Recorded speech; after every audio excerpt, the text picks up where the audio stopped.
just to talk about, we will, I'll show the celebration video tonight.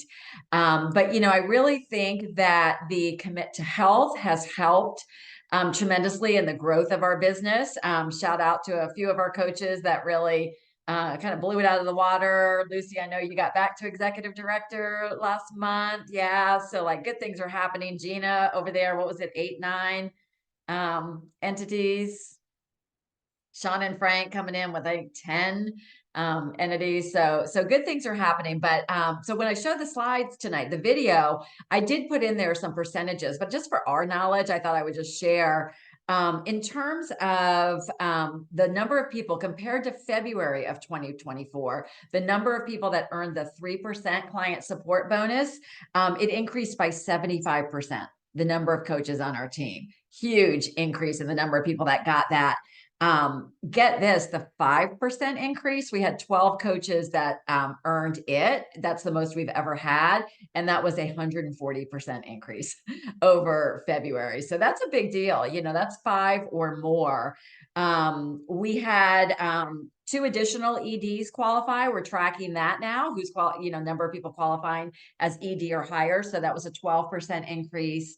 And y'all, we jumped in the organization from February, bringing on 61 new clients to 94 new clients in February. And that was a 54% increase. So that's a good thing. And Commit to Health continues until April 12th. So can still be working that, which is good. Any comments, questions, anything around Commit to Health?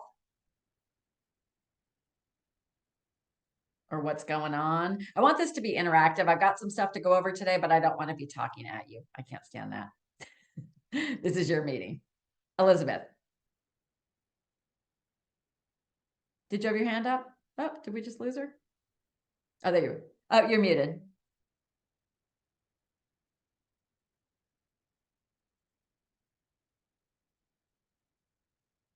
She's swiping. Trying.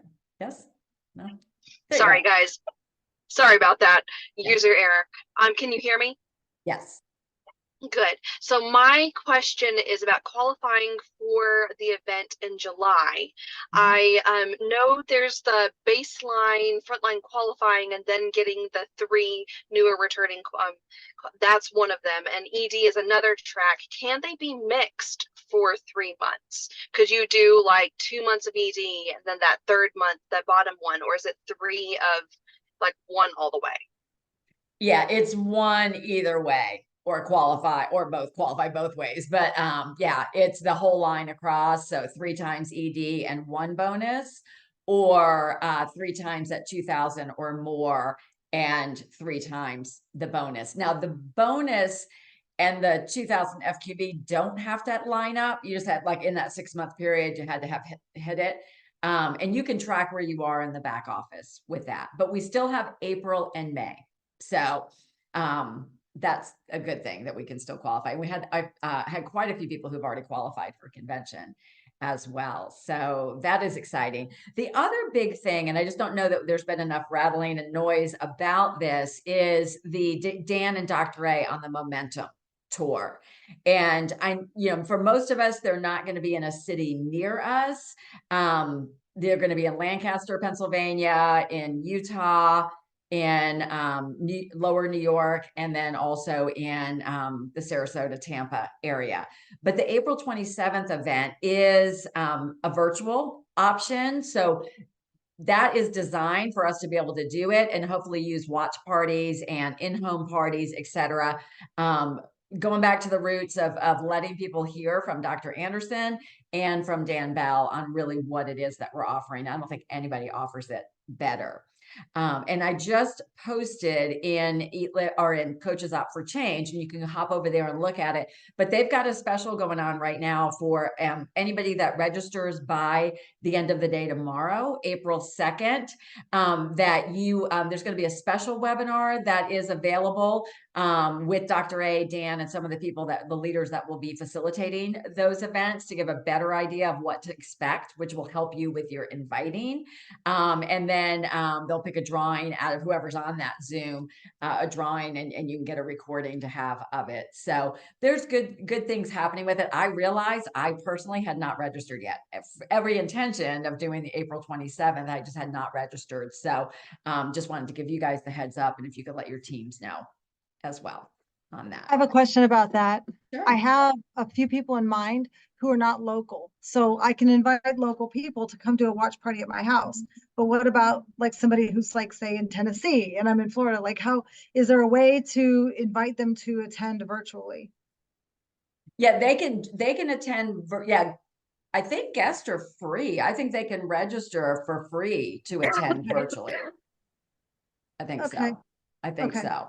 Yeah, there's more resources available now too. That was the other thing I was going to say. In the post, they now have more resources, more videos you can use to promote it, and invite guidelines. So is it New York, or a different part of New York? It just says it New is York. like Tarrytown.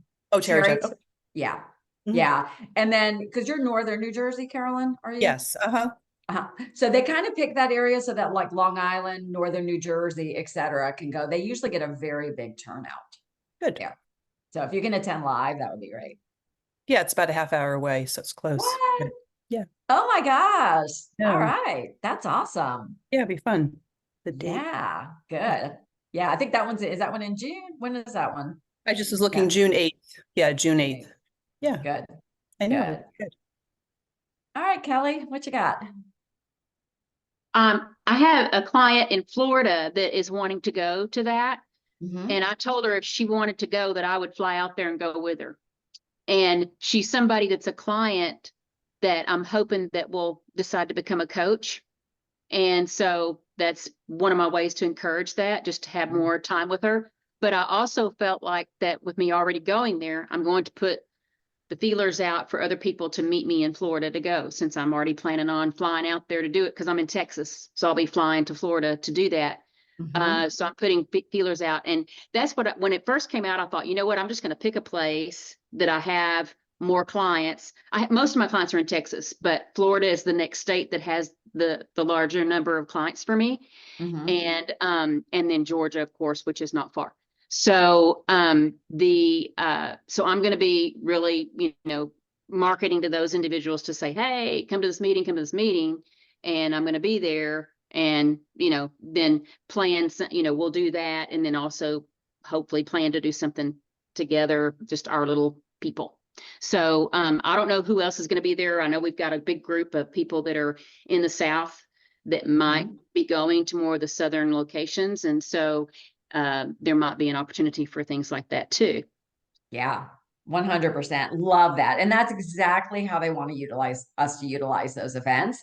That could be a really great investment of your time, right? Like we know that people who are in the room are more likely when they get a feel for the energy and that's how you really see who we are, right? So her odds of becoming a coach are even better at an in-person event, for her benefit, but so that she could really see what was possible. So I think that's great. Yeah. And there will be other coaches. And I think there is a pass even you can buy that you could go to all of them if you want, or you could do the virtual and attend one, and it's a discount for it. So that is good stuff. So if you haven't registered yet, I do encourage you to participate. I really feel like the field and corporate are really trying to provide the opportunities so that we can touch more people and help people see it bigger. And so the more we can take advantage of those, the bigger impact you can have, which is a win for the people who get to, hopefully move forward, and a win for you with your business.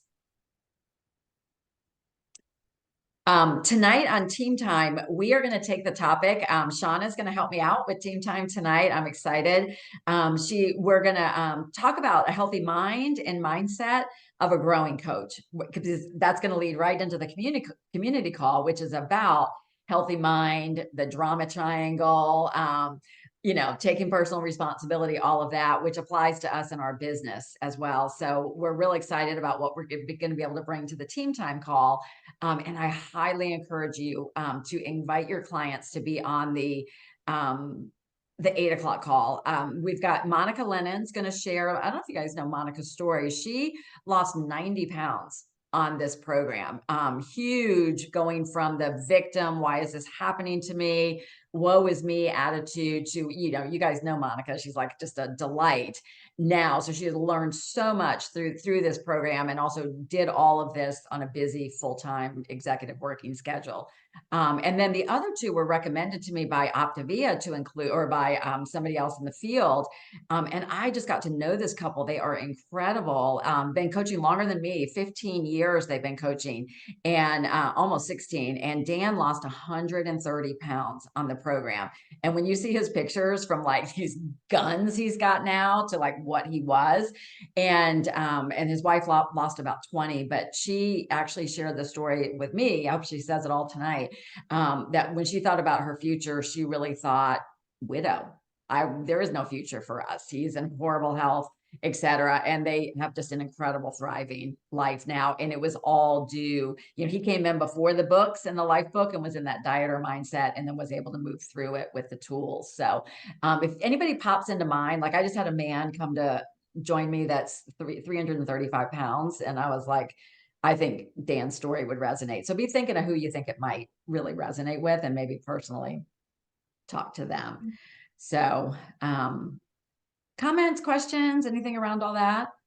I have a question about something that's not related to this thing or Sure. momentum, but I'm curious, is anybody using the app, or are we still promoting the app? Or, I mean, I've just heard nothing about it. And so I'm just curious what's going on with that, with the Active app.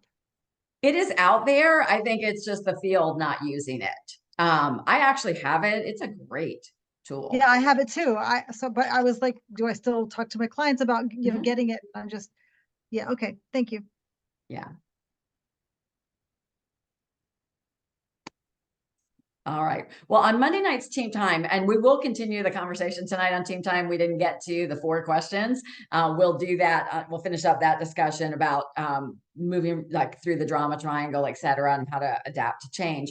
But Meg and I had shared some that we were shared through Optavia Corporate as leaders and navigating change. And I thought I would share a little more in depth with the group, and hopefully that we can have more conversation about it.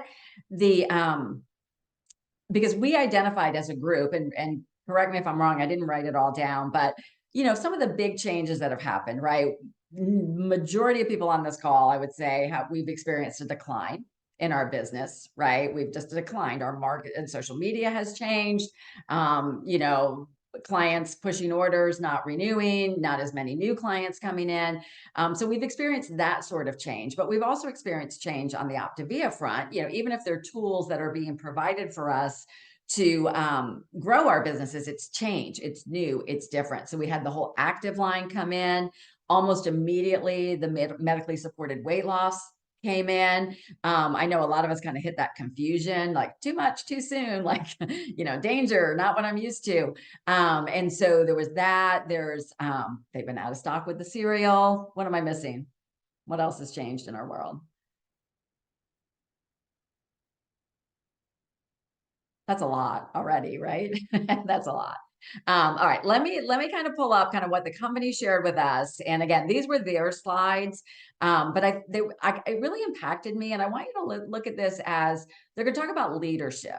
And some of us have coaches and we're leading a team, some are not. But at the end of the day, we're all on this call because we are leaders. You guys have reached levels in the company that many people would love to be at the levels that you are at. And we're leading ourselves, right, in the potential. So the way that it forced me to really look at myself and how am I showing up with these changes, and how am I feeling? And so I think that the first step to any kind of progress is just even that self-awareness.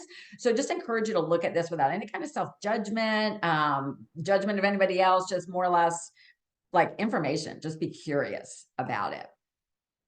So not going to share all of the slides because there's too many for our time frame.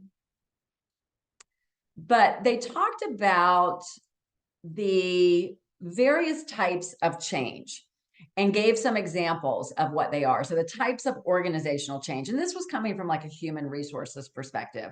So they talked about incremental changes, which are changes made to improve the current process. And they gave an examples like a change to the app or a change to the website to improve a client experience. So it's something that's already in existence, just getting enhanced, not a radical change. Transitional change involves dismantling old systems or processes in favor of new ones. And they gave an example of the entrance into the habit of motion, introduction to the active line. So this was a bit of a disruption because we've all been kind of working around the 5-in-1 and various programs that we have. And then now this additional thing was added to be able to serve as a different kind of market. And then there's transformational change, which is a significant change to organizational structure or culture, resulting in a substantial shift in direction. And I thought this was interesting the way they phrased this in this category. It was increasing from one main channel of client acquisition, which was primarily just us as coaches, to 3 channels, which is us as the coaches, the company, because the company has now invested in a huge advertising campaign, and you've probably seen the ads on social media. There's commercials, there's various things, because they're driving them to the website, which then requires them to have a coach. So it's to increase the leads program, and then LifeMD. Because the ultimate goal with LifeMD is that it's going to be interchangeable, that we're referring to them and that they will ultimately refer to us as well. And of course, we'll have to be, they're working on an education certification around medically supported weight loss. It's in pilot stage right now with the leaders. I just went through it. It's excellent, but there'll be certain guidelines that we'll have to meet to require and to get like any kind of lead from the company. But when they talk about the change model, I thought this was very eye-opening. You know, on the far left, you know, they've got up here on the left side our results, basically what's happening in terms, and it's business, right? So we're talking results, number, you know, revenue, and number of clients and TGen. So there's a status quo, there's doing nothing. And then the zone of disruption, which is the first zone that it's, you know, it's a critical decision point, right? Something new was introduced, right? I'm just going to say an example of the active line, right? Some of us made a choice. I'm not going to do that. I don't work out. I don't know people that work out. I'm not going to do that. Some made a choice to learn it, and some were all over it, right? Like it just, we have a pivotal decision at this point. And we'll go through the stages of that. We talked about that a little bit. And then there's a zone of adoption, which means we kind of come to this place of acceptance with change and then adopt how we're operating in our own businesses. And then it goes to growth. So if you see this, it like, in addition to the market conditions we've had, like we've had things happen externally out of our control, right? With, you know, the innovation of a lot of the popularity of the medical injections, the financial economy, like just it's an evolving, we're in business. It's just an evolving market, but there's a zone, right? And plus the company introduced change. So no surprise that we dropped a little bit in how we're responding to all these changes. And it's through that zone of adoption that we'll get to growth. And this is not the first time. We went through this significantly when the company was changing the branding from Take Shape for Life to Optavia. Like there's been other significant changes that we went through with this. So the way that change can affect an organization, and I think we've seen this in our organization, it can prevent individuals from finding the comfort zone and leading to increased attrition. So we've had, you know, more coaches that have, you know, that have kind of decided, you know what, this is too hard. It's not for me. I don't want to do this. I don't want to move in this direction. Lost confidence, a decrease in productivity. We can kind of go in that. You know, even it could be confidence in the company, it could be confidence in ourselves, and we lose our productivity or the amount. You know, failed or mismanaged changes can cost money and time. So if we do things and we, you know, we're not properly trained or educated on them, we have to, change requires us to alter our approach to how we're doing business. And I think we've been called on that. That's probably the number one thing we've been called to do. the process, it's stressful for individuals. And then we can be exhausted from the different changes. And I've heard that, I have felt that, I have heard that. Before I keep going, I was gonna say, does anybody have any questions or comments, Carolyn? You're muted. Yeah. I actually wanted to say a couple things.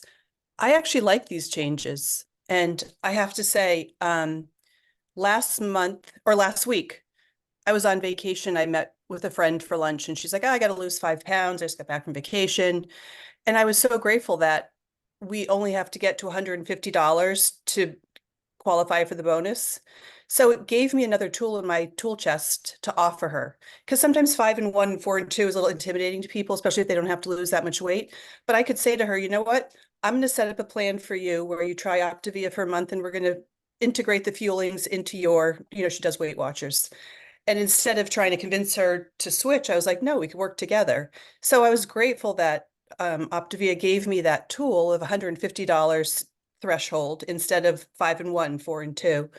And I also like to mix and match. So I have a family who the husband's on medically supported weight loss. So he wanted to get some of the whey protein. I do bar method with the wife. She wanted to try Active Line. Her daughter in college wanted to take some of the Optavia fuelings back to college with her. So by being able to mix and match our different product lines together, it helped, my revenue, but also it served what that family needed. So I like how Optavia pivoted, and I'm happy with the change because it's not just trying to fit 5 and 1 into everybody's lifestyle, because not everybody needs that. So anyway, I was saying, I actually think it's a positive. It's kind of worked out. Yeah. Thank you for sharing that. Thank Sure, you. sure. Yeah, it's a mindset, right? Like, and it's not anybody's right or wrong. That was kind of what I was saying. Like, what I would say is Carolyn's kind of shifted to state of adoption quickly, right? She kind of got the change and went to state of adoption quickly. It's not good, bad, indifferent, but and Lucy, I kind of saw your comment there. Like, I feel like we are really having the opportunity now to, we are truly health coaches. We're no longer 5 and 1 Optavia coaches. That's a big part of what we offer, but it's not the only thing. So, Jennifer. So I hear I'm quiet, so I'm like gonna scream. There you go. I raised my hand right as I saw Julie's question. So I want to know, those of you that are doing the 150 promotion or package or whatever you want to call it, what are you doing about the shipping? Because in my head, there's nothing below 175. It just like, I just cannot charge these people $25.95 on shipping. So I'm just, that's my own blockage, but I'd like to just hear what you're doing when you say you're offering 150. Are you doing that? Or are you really just trying to do 175? 175. The 150 is just for the bonus, but they still have to pay some shipping. But I always try to do, I think it's 8 boxes, and then I'll up it to the less expensive shipping. Yeah, and if they get active, then it's not as many boxes or whatever. But I just was wondering, because I know it's 150 for us, but I just had some blockage in my own personal head that it needs to be 175 retail. Yeah, good. I agree. I hate shipping. Okay, me too. Yeah, I mean, you can give them another product for the cost of that shipping. Go ahead, Elizabeth. Mm-hmm.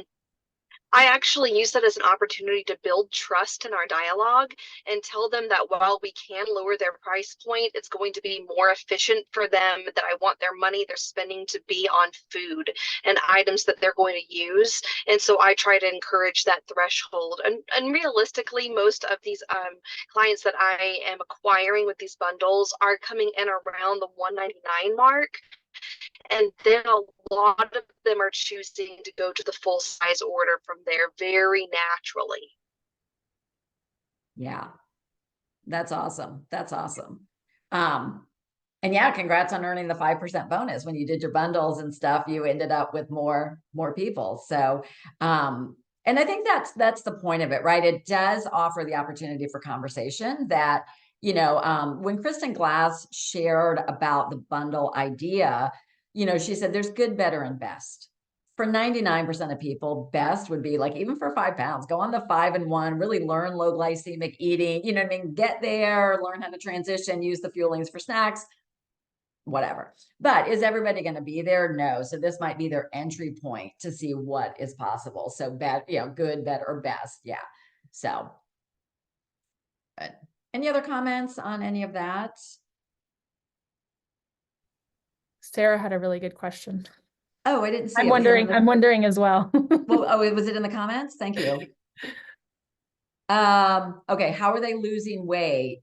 Or are they, if not on injection? So, I think that is a great question. And I think, maybe what you're leading to, Elizabeth, as well, is for me, I've had people where I've said, well, we can do the 4 and 2, the 5 and 1 is going to be more efficient, or we can do the 3 and 3, but your results will be way more predictable, quicker and predictable on the 5 and 1. Some start with the bigger or whatever, and then move. But I think they can lose if they adhere to it. So I don't know anybody who's been selling the bundles. Have you had enough lag time or whatever to see results with it? So I was just going to say, with this particular woman, I know she's going to do better on Optavia, but I didn't want to pressure her out to brunch on vacation. So I said to her, give it a try, you know, with Weight Watchers. I'm happy to work with you. And with my coaching throughout the month, I feel confident that I can bring her on to try the 5 and 1. And I don't do this all the time. I'm just saying it happened to work in that specific instance. But I feel like once she sees it's slow progress, we can get things rolling with Optavia, you know, eventually, but no pressure, you know, give it a try. It will be harder for her to lose the weight if she's not on plan 100%, but she feels, you know, confident, and I'm looking forward to working with her. So. Yeah.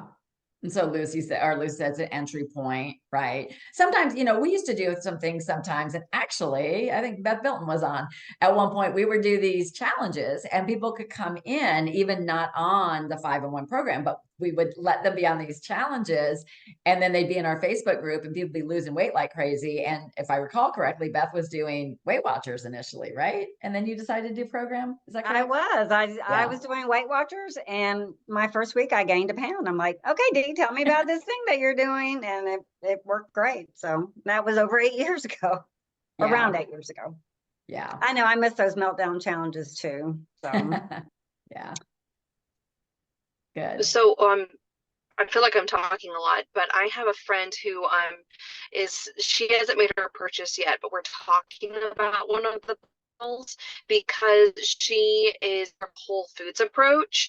And so the entry point for her is that she doesn't want to order an entire month of only doing artificial food through the fuelings, but she is open to supplementing a fueling or 2 a day. So my idea is that we would kind of craft a 4 and 2 with Whole Food snacks that are on plan until she realizes she can trust the fuelings, and then let her go all the way into whichever plan fits her best. Yeah. Yeah. And it, you know, I mean, that's the thing is, I mean, like my, you know, hair on my arms goes up when I hear like real food, fake food, you know, like it just, but I get it. Like I get where, I mean, I was the same way. I mean, I didn't understand fuelings, et cetera. So, so they've got this mindset, it's not real food, whatever. I will tell you what, I don't know who was on the watch party last night, but I want to go back to the video and freeze and take a screenshot when we were on the community call, and it was Jared Smithson. And Jared, you know, he has this before picture, and then he's on the pull-up bar, and you see him from behind, and he's flipping ripped, right? He lost his weight like 15 years ago. And he said, I have been on the 3 and 3 since then. He said, I did the math. I've eaten, and it was like 16,200 and something fuelings in that time period. And if I calculate it until I die, I will eat whatever. But it was just such an example of somebody who was radiating health, and that these fuelings were actually healthy nutrition, you know, that it was not anything bad he was doing, you know, it was just so cool to see that. But it takes time to evolve people. I mean, it took me time to move to see that. And Julie Apple nodding away over there. She went from cleaning out pantries to being a raving fan of fuelings, right, Julie? Yep. Yeah. Yep. Once you're educated, it's a whole different perspective. Yeah. Yeah. Okay. I think one more question just popped up. Yeah. Deej, is my sound better? Yeah, it is. Oh, okay, good. All right, it was an adjustment. Okay. Thanks. Okay, perfect. Anybody have any ideas for Vicky on how to, for verbiage, whole, you know, fake food versus Whole Foods? Um, I run across that a lot, and I just tell them that the food is coming to them in the most healthy state it possibly can. I said, if you get a brownie in a plastic wrapper at the grocery store, yes, it's highly processed, but our brownie's in a somewhat of a dehydrated state. And so they're not, cooking this brownie and preserving it heavily. And I mean, the only things they can eat really out of the bag are bars and crunchers. And a lot of them are eating stuff like that anyway. So, they seem to be more concerned with all the other stuff. And so when they understand it's dehydrated, it's like as healthy as they can get it in a package. For most people, it makes a difference. I have a thing, I just tagged Elizabeth Manfroni on it. It's something I posted a while ago, but that I got it from, I don't remember who now, but it talks about what Optavia is and what it's not, and how, because it's like Shauna said, it's preserved by dehydration, not by preservatives, which is why the shelf life is not as long as like a Twinkie. But that it's basically really healthy stuff made shelf stable by dehydration, and that it is legal. It's like it qualifies as the label clean label because of no preservatives, fake sugars or fake sweeteners or fake anything, if everything's natural. And so yes, these are very clean. And so my like joke is that these are like a vitamin, not a Twinkie. So it's healthy and it's safe and it's okay. Good. And I just, Maybe you okay, can tag that in the coach group for us, or on the ED group. Frank, it's did in you have there. something to add to it? Yeah, I just wanted to kind of respond on that fake food versus real food. Anytime I get that in a health assessment, that type of a question, now I know there's some legitimate concerns out there, but one of the first things I do is say, tell me more about that. What do you mean by that? And I think a lot of these fake food, processed food terms are buzzwords, and they're also a smokescreen for fear. And I think that most people that reach out to us, whether they're 20 pounds overweight or 400 pounds overweight, they didn't get to that point by eating healthy food. They got to that point by eating unhealthy food, not fake food. And I mean, so it's just a smokescreen for a fear. And I recognize they're just throwing up something because they're scared. So I just said, tell me more about that. What do you mean by that? And I just try to alleviate their fears. I'm going to be here. I'm going to walk them through this process. And I really kind of take food off the table, because we really know it's not about the food. It's about their fear and about whether they can navigate through this. And I'm going to walk with them hand in hand through the process. And it's all upstairs in their mind. That is so good. Actually, as we're looking at this next thing, we're going to look at, think about it from a client's perspective, right? Change, right? So change, disruption. I think like you said, Frank, very often fear, I'm going to have to give up. What am I going to have to give up? Right. So there's the fear, we're going to talk about the 4 stages of change, but there's something to even think about from a client perspective, or somebody, or, considering the program, coaching, et cetera, the things that go through the brain before we move to the adoption stage of it. And, I use the term too. I mean, Vicki, just to elaborate on it, like I'll say, there's a common misconception that because it comes from the grocery store versus being delivered on your doorstep, that there's a difference in the quality of the food or what the ingredients are. And most of what you're getting in the grocery store, unless you're just shopping the perimeter of your meats and produce or whatever, you are eating processed or fake food. Triscuits come off an assembly line, everything, and so I think when we can just start it's just knowledge is power. But again, we got to walk that fine line of what Frank was alluding to, is not trying to talk them into anything or explain it, over explain, but actually understand what is their true concern and question about it. That's good. Okay. I think something else. Oh, I'm sorry. Yeah, absolutely. I think something else is, and it's like adding on to what everyone else has said, but when they say that, just a question back, like, well, can you tell me more about what you're eating now? Because most people are not going to say, oh, I'm having 2, scrambled eggs in the morning, and then I'm having, sliced turkey breast for lunch with broccoli. I mean, that's not the case. And I have a client who's a family member, so I could speak a little more frankly than I might, to an actual client that weren't. But she said, my doctor thinks I'm in beginning kidney disease, and so I cannot do the fuelings anymore. And I said, tell me more about that. And she said, well, I have to be very careful about what I'm taking in. And she didn't have a ton of research because it was new to her. She was going to an appointment in a week. And I said, I think it's good to take a break from the fuelings for a week, but I also would encourage you, like, that means you're not having Built Bars, and because I know the kind of stuff she's eating. You're not having Built Bars this week. You're not having Premier Protein drinks this week. Like, you truly are just eating like meats, fruits, and vegetables. And that's it until you talk to your doctor. And then you could tell she was like, well, I mean, I'm going to need something convenient. So maybe I do need some fuelings for that. Like, so then she was like talking herself back into it. And again, hers is a little different because it's a medical thing. She did need to talk to her doctor. It ended up the doctor was fine with her doing it because the blood, she was misdiagnosed. But anyway, that's a different thing. But the point is I was able to say, like, well, tell me what else you're going to eat. If you're not going to eat the fueling, what are you going to eat? And she couldn't. And a lot of times clients, when they are potential clients, when they will tell you what they're eating, I mean, I'm having Wendy's for lunch. I'm getting a Wawa salad for dinner. Okay, well, what's in that? I mean, you can ask it nicer, but a lot of times it's true. Yeah. And if you get the one that's like, I only eat, blah, blah, blah, blah, blah. And then I'll say, when is it that the wheels come off the bus? Like, we all have our moment. When do the wheels come by? And they'll be like, oh, every afternoon at 4, I'm into the Triscuits, like, it's, if you can just ask the questions about, like, to bring it down to the real level. So yeah, that's good. Good conversation. Yeah, we've all had the potential client on a health assessment to say, I don't know why I've gained the weight because all I eat is salad and I eat healthy all the time and blah, blah, blah. And I've heard that dozens of times.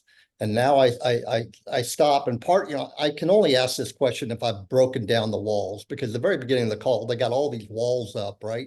And you've got to break down those walls. You've got to establish some trust and have some rapport.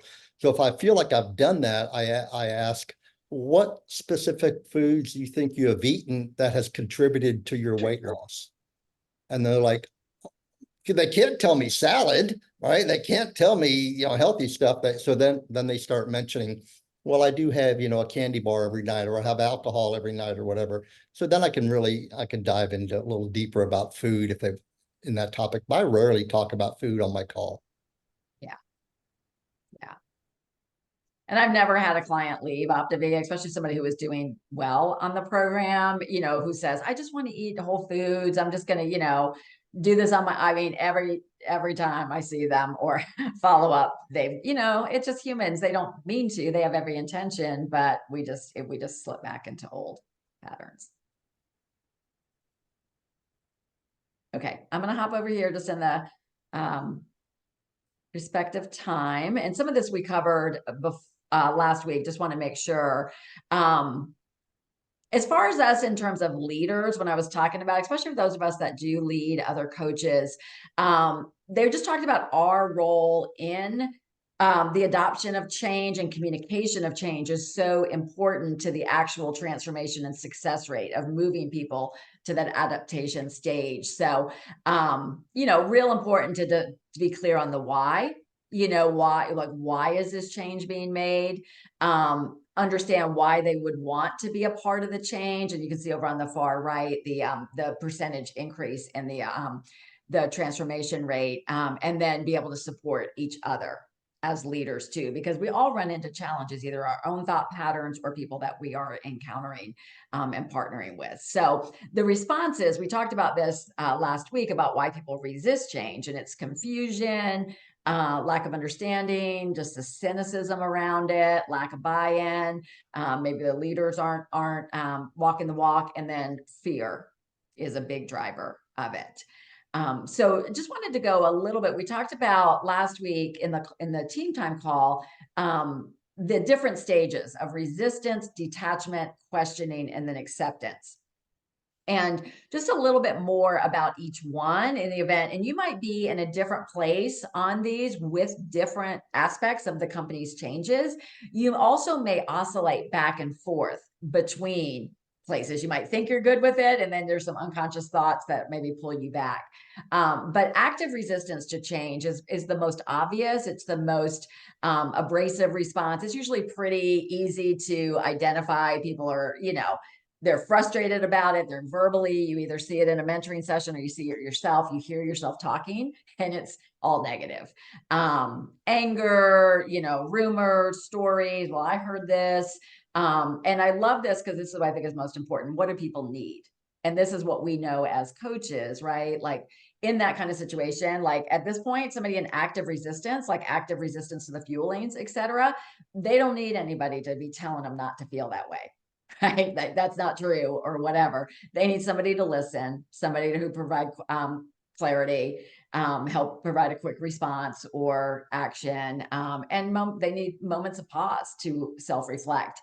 And I know Shauna, tonight you'll want to be on the call because Shauna's going to give a real life example of kind of moving from a drama place to a place of empowerment related to a big change that was happening. The detachment is, it's like silence doesn't always mean agreement. Sometimes we don't hear from people or we're just not really speaking up, actively participating, being non-communicative, inaccessible, right? This is what we talked about last week when people start drifting away, and you might have even started drifting away on your own business, not even really meaning to, but just you realize like, wow, I'm not even really doing the things that I probably need to be doing right now to learn the change or to be, working through these changes. But what they need is just transparency, staying connected, right? That's important for us both ways. Stay connected as a coach. And if you are a leader, stay connected with your coaches and clients, connection, and then really the buy-in. They really need to understand the buy-in, what's in it for me. And very often for us, it's even for ourselves, just going back to our why and what it is we really want. I know there's people on this call that had to kind of go through that process of, anger, detachment, and then realize like, oh, okay, like this actually does come back to me and what I want in my life. The questioning is just confusion. What does this really mean? Is the company like medically supported weight loss? Is the company just changing our whole direction, right? Skepticism. It's usually, confusing is where the rumors are. And if you're in this place or somebody else just needs more of an openness that's above the line, that curiosity, the willingness to learn, rumor busting, and then realistic suggestions. Like, could you take one step, maybe do a little research on the active program? Have you looked at Optavia Learn yet? That sort of thing. And then acceptance is exactly what that is. It's just the ideal state. It's when we understand the need and the purpose for the change. The other one that popped in my head was we had the change to convention this year. That was another big change, right? That it became a qualifying event. So, and then what's it look like as we kind of come full circle? We have renewed passion, enthusiasm, supportive, and we continue need to stay connected. And then we are there to actually inspire and help other people who might be in different stages of it. So, comments, questions around this? Is it helpful if you can kind of step out of the box a little more objectively and see some of this way, just to understand kind of the environment that we are going through and maybe where you are? Has it been helpful? Mm-hmm. Good. Good. I really appreciate how honest they're being about the different places that people can find themselves rather than trying to force us all into automatically going into the acceptance. I think that shows their heart and makes them so much more trustworthy. Yeah. And that's a big part of it. Well, I didn't get to the pyramid part of it, but a big part of moving forward is trust. And that's one thing we're trying as leaders to do on the team is provide you, do we always get it perfect? No, but trying to provide to you what we have as soon as we can, our understanding of it, point to the resources, et cetera. But also with you, like trust in the company, right? And sometimes we don't really see what's happening, like the convention or the taking away of the certification bonus back, whatever. I'm like, these other things are popping in my mind. They can seem punitive. They can seem right until we can really grasp the understanding of what is the company doing and how is this ultimately going to move, all of us into a more direction of growth. So. Awesome. And Dee, back when I used to be in the full-time workplace, there was a common phenomenon surrounding change. So anytime there was a change in the workplace, particularly other people would, what have, I forget the name of it, but it was like a wait and see. Well, yeah, I know we're implementing change, but we're going to wait and see how others do if they adopt that change. And that's where walking the walk or walking the talk comes into place as leaders, because everybody else knows there's change, but they're not going to implement those change until they see, well, will it really work or not? So what are they doing? They're looking around for other people to implement the change. And who's going to implement the change? Well, the leaders should be, right? So that's where, as leaders, particularly on this call, is where, you know, we all need to step up, implement those changes so other people can see it. Mhm. There's a whole nother, I learned about it at conventions. One of my very first conventions that I went to about, there was a wave, and Dr. A showed it was like a wave in an ocean. And there were the beginning stages. And what he said, when there's change, and actually this was when like Optavia and Take Shape for Life was just growing, becoming known in the marketplace. And he said, you know, there's like what you're saying, Frank, is like the early adopters, et cetera, right? And then there's the ones who wait and see, and then there's the late adopters. But the ones who are the early adopters of change are ones that actually get the greatest significant benefit, because you get to crest and go over, you know, go over with it. So, well, I know everybody's got other things to do, so I will look forward to seeing you guys on the team time at 7:28, and we've got the community call watch party at 8. So Good luck tonight. Y'all will crush it. yeah, thank you. We're excited. All right, we'll see you later. Bye.